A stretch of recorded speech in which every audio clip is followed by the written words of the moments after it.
पहला पाठ ईसाया का ग्रंथ, अध्याय 60, पद संख्या 1 से 6। उठकर प्रकाशमान हो जा, क्योंकि तेरी ज्योति आ रही है और प्रभु ईश्वर की महिमा तुझ पर उदित हो रही है।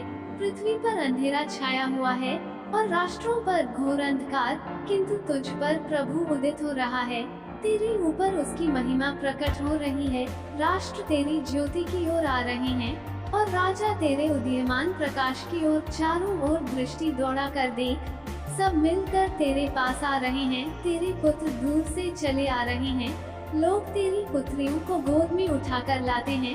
यह देखकर तू प्रफुल्लित हो उठेगी, तेरा हृदय आनंद से उछलने लगेगा, क्योंकि समुद्र की संपत्ति और राष्ट्रों का धन तेरे पास आ जाएगा। ऊंटों के झुंड और मिद्यान तथा एफा की सानड़ियां तुझ में उमड़ पड़ेंगी। शबा के सब लोग प्रभु की स्तुति करते हुए सोने और लोबान की भेंट ले आएंगे। सुसमाचार संत मत्ती, अध्याय 2, पद संख्या 1 से 12। ईसा का जन्म यहूदिया के बैतलहम में राजा हेरोद के समय हुआ था। इसके बाद ज्योतिषी पूर्व से यरूशलेम आए और यह बोले, यहूदियों के नवजात राजा कहाँ हैं? हमने उनका तारा उदित होते देखा, हम उन्हें दंडवत करने आए हैं। यह सुनकर राजा हेरोद और सारा यरूशलेम घबरा गया। राजा ने सब महायाजकों और यहूदी जाति के शास्त्रियों की सभा बुलाकर उनसे पूछा, मसीह कहाँ जन्म लेंगे?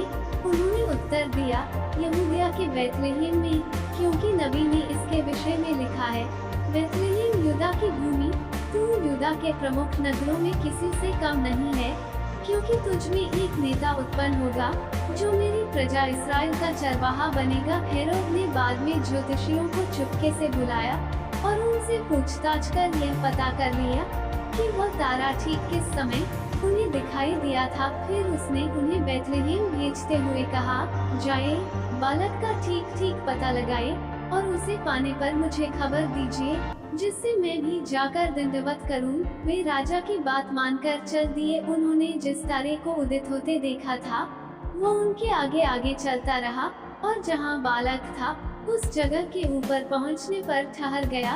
वे तारा देखकर बहुत आनंदित हुए। घर में प्रवेश कर उन्होंने बालक को उसकी माता मरियम के साथ देखा और उसे साष्टांग प्रणाम किया। फिर अपना अपना संदूक खोलकर उन्होंने उसे सोना, लोबान और गंधरस की भेंट चढ़ाई। उन्हें स्वप्न में यह चेतावनी मिली कि वे हेरोद के पास नहीं लौटे, इसलिए वे दूसरे रास्ते से अपने देश चले गए। मनन चिंतन।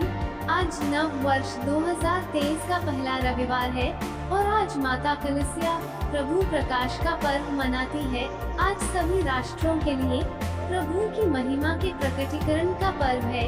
यह एक महान पर्व जो ईश्वर के द्वारा सभी हदों को मिटाने को दर्शाता है, जो हदें हमें ईश्वर से और एक दूसरे से अलग करती हैं। ईश्वर मानव जाति के प्रति अपने प्रेम और करुणा को अपने पुत्र प्रभु यीशु में दर्शाते हैं, जिनकी प्रतिज्ञा उन्होंने सदियों पूर्व की थी। लोग मुक्तिदाता की राह देख रहे थे, जो उन्हें ईश्वर की ओर ले जाए, जो ईश्वर के साथ पुनः उनका मेल मिलाप करा दे, क्योंकि उनके पापों के कारण ईश्वर के साथ उनका संबंध टूट गया था। प्रभु यीशु में पिता ईश्वर यह प्रकट करते हैं कि वही सच्चे ईश्वर हैं, एक महाप्रतापी राजा जिनके राज्य का कभी अंत नहीं होगा। वही प्रभु हमें बचाने के लिए हमारे जैसे मनुष्य बन गए हैं, जो हमारे दुख दर्द, हमारे खुशी और गमों को महसूस कर सकते हैं। जब सारी मानव जाति ईश्वर से विमुख हो गई थी, तो ईश्वर ने उन्हें ऐसे ही नहीं छोड़ दिया, वो उन्हें वापस लाना चाहता था।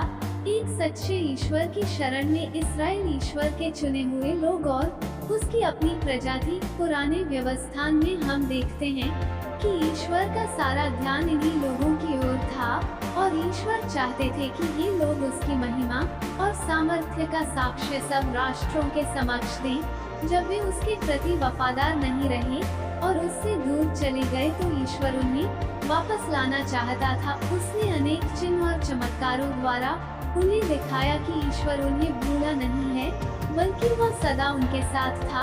वह नबियों के द्वारा उनसे बोला और एक मसीह की प्रतिज्ञा की, जो ईश्वर के साथ उनका मेल कराने और उनके पापों के लिए अपने आप को क्रूस पर बलिदान कर देगा। ईश्वर के मनुष्य बनकर हमारे बीच आने और हमें बचाने की यह घटना इतनी महान और विशेष थी।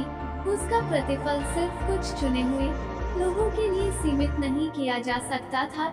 इस महान बलिदान का पुण्य फल सभी राष्ट्रों के लिए था। इसलिए ईश्वर की दिव्य करुणा के द्वार न केवल कुछ चुने हुए लोगों के लिए बल्कि पूरी मानव जाति के लिए खुल गए। लेकिन आज भी दुनिया में ऐसे स्थान हैं जहां लोग अभी भी अंधकार में हैं। वे ईश्वर के असीम प्रेम से अनजान हैं। ईश्वर अपने प्रेम को दुनिया के कोने कोने तक पहुंचाने के लिए हमें बुलाते हैं। वो सारी मानव जाति पर अपनी करुणा और दया बरसाना चाहते हैं। आमीन।